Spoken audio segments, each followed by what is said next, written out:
দেশে মানসিক ভারসাম্যহীন ভবঘুরে মানুষদের সংখ্যা কত সেটি কারো জানা নেই এই বিষয়ক কোনো পরিসংখ্যানও। এদের দেখভাল করার দায়িত্ব কার সেটিও নির্ধারিত নয়। এনজিওগুলো সমাজের পিছিয়ে পড়া নানা শ্রেণীর মানুষদের নিয়ে কাজ করলেও ঠিকানাহীন এই মানুষদের জন্য কেউ এগিয়ে আসে না। সংশ্লিষ্টরা বলছেন সরকারকেই এদের দায়িত্ব নিতে হবে। শাহনাজ শারমিনের প্রতিবেদন।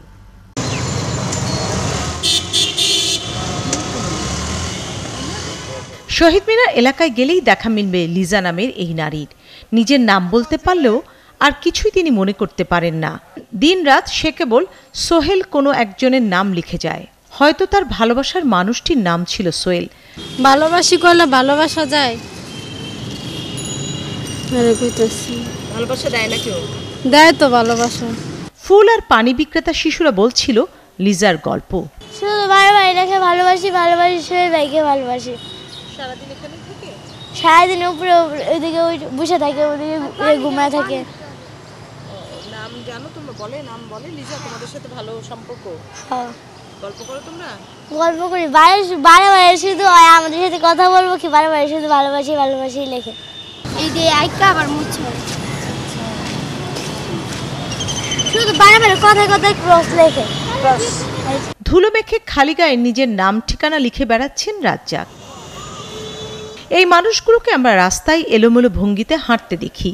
কালো কোট পরে নিজেকে কখনো অ্যাডভোকেট, কখনো বিউটিশিয়ান, কখনো শিল্পী বলা এই নারী দিনরাত একা একাই কথা বলেন, যেন বা নিজের সাথে কথা বলেন। লাইলা আমার বান্ধবী হয়, তুমি আমার কথা বুঝছো? তার শাড়ি চুড়ি এবং তার ড্রেস আমি ম্যাচিং করে দিছি, তাই তোমার জন্য একটা থাকবে যদি তুমি ওরকম হও। তো লাইলা কই এখন? উনি তো রিপোর্ট করতো, টিভিতে খবর পড়তো। লাইলা ও শারমিন দুজনেই। তোমার নামটা বলে দাও। কি করবেন তাহলে? পার্লারে কাজ দিবেন না টিভিতে কাজ দিবেন? টিভিতেও দিব, পার্লারেও দিব। তুমি ওটা বলে দিবে যে কয় টাকা দিবে। এখন আমার কাছে টাকা নাই। এমন মানুষের দেখা মেলে রাজধানী বিভিন্ন প্রান্তে। খোলা আকাশের নিচেই তাদের বসবাস। 2018-19 সালে মানসিক স্বাস্থ্য জরিপ বলছে দেশের মোট জনসংখ্যার 17% বা প্রায় 2 কোটি প্রাপ্তবয়স্ক মানুষ কোনো না কোনো মানসিক রোগে আক্রান্ত। প্রতি 100 জনের মধ্যে 7 জন ভুগছেন বিষণ্ণতায়। এদের 92% থেকে যান চিকিৎসার বাইরে। এদের পুনর্বাসন ও চিকিৎসার দায়িত্বটা কার? যে রাস্তায় যারা থাকে এদেরকে আনার মতো কিন্তু এই যে মেকানিজম যে করার, সেটা কিন্তু সরকারের এই আশ্রয় কেন্দ্রের আমি দায়িত্বে থাকা অবস্থায় এরকম কোনো আমার যে ক্যাপাসিটি জনবল এটা কিন্তু আমার এখানে নেই। দয়াশীল ব্যক্তি পুলিশের মাধ্যমে যখন আমাদের কাছে আসে, সেটা সেই নিরাশ্রয় ব্যক্তিটাকে আমরা এখানে আশ্রয় দিই। হ্যাঁ, একজন যে সাইকিয়াট্রিস্ট হলে আমাদের জন্য সুবিধা। এই মানুষগুলো কি ভবঘুরে না মানসিক ভারসাম্যহীন, সেটি কিভাবে নির্ণয় করা যাবে? এদের মধ্যে সবাই যে মানসিক ভারসাম্যহীন বিষয়টি এরকম নয়। আসলে আমরা তাদেরকে সঠিকভাবে যাচাই বাছাই করার আগে কিংবা অ্যাসেসমেন্ট করার আগে আমরা তাদেরকে এভাবে বলার সুযোগ নেই যে তারা মানসিক ভারসাম্যহীন।